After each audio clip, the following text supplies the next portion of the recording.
3 દિવસથી ઠંડીથી રાહત મળશે।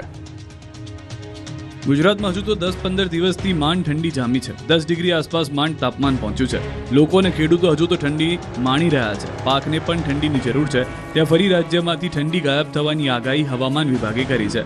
હવામાન વિભાગના અનુમાન મુજબ પવનની દિશા પૂર્વ દિશા તરફથી થઈ છે, જેથી આગામી 3 દિવસમાં 2 થી 3 ડિગ્રી તાપમાન વધશે।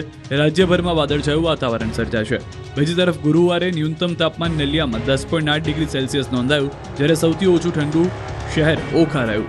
4 મહાનગરોની વાત કરીએ તો સુરતને બાદ કરતા તમામ 15 ડિગ્રી લઘુત્તમ તાપમાન નોંધાયા છે। રાજ્યના તમામ શહેરમાં તાપમાનનો પારો 20 ડિગ્રી નીચે પહોંચી ગયો છે। मिनिमम टेम्परेचर है, इसमें अगले 3 दिन 2 से 3 डिग्री सेंटीग्रेड बढ़ने की संभावना है और उसके आगे कोई बड़ा बदलाव नहीं रहेगा। કાતિલ ઠંડી વચ્ચે નવેમ્બરના અંતમાં માવઠું આવે તેવી અંબાલાલ પટેલની આગાહી। ગુજરાતમાં હાલ કાતિલ ઠંડીનું મોજું ફરી વળ્યું છે। મોટાભાગના શહેરમાં ઠંડીએ કહેર મચાવ્યો છે, ત્યારે શિયાળાના સુસવાટા વચ્ચે ખેડૂતો માટે ઘાતક ખબર આવી છે। નવેમ્બરના અંતમાં માવઠાનું સંકટ ઘેરાયું છે। હવામાન નિષ્ણાંત અંબાલાલ પટેલે આગાહી કરી છે કે બંગાળ ઉપસાગરમાં વધુ એક સિસ્ટમ મજબૂત બની છે, જેથી 2 થી 9 ડિસેમ્બરમાં માવઠું આવી શકે। સુરત, નવસારી, ભરૂચ, અમરેલીમાં કમોસમી વરસાદ પડશે। તોફાની સિસ્ટમના કારણે ગુજરાતમાં વાવાઝોડું પણ આવી શકે છે।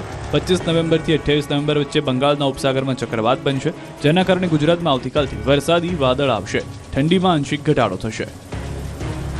ડિસેમ્બરના પ્રથમ સપ્તાહમાં હવામાનમાં પલટો આવશે અને વાદળો આવવાની શક્યતા રહેશે। સવાર અથવા તો બપોરના બાદમાં વાદળો જણાશે અને નવસારી, ભરૂચ, સુરત આ ભાગોમાં ક્યાંક વરસાદી છાંટા પડવાની શક્યતા રહેશે।